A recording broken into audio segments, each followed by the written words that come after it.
ఓం నమో నారాయణాయ. ఓం నమః శివాయ. శ్రీమాత్రే నమః.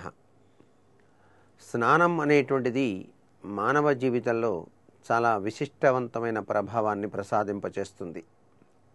స్నానానికి అంత విలువ ఇయ్యటానికి గల పరమార్థాన్ని గురించి కనుక మనం అవగాహన చేసుకున్నట్లయితే, స్నానం చేసేటప్పుడు భగవన్నామస్మరణ చేస్తూ అనేక నదుల యొక్క పేర్లను తలుచుకుని కనుక స్నానం చేసినట్లయితే, ఆయా నదుల యొక్క పవిత్ర తత్వం అంతా కూడాను ఆ నీటిలోకి వచ్చినట్లుగా భావించి స్నానం చేస్తే సర్వపాపాలన్నీ కూడా పటాపంచలైపోతాయి.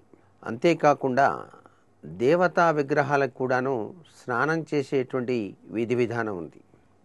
ఈ స్నానాలు అనేక రకాలుగా మనకు శాస్త్రాల్లో చెప్పడం జరిగింది.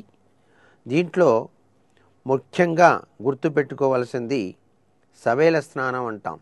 అంటే శిశువు పుట్టిన వెంటనే తండ్రి ఆచరించేటువంటి స్నానం సవేల స్నానం అని చెప్పేసి అంటాం.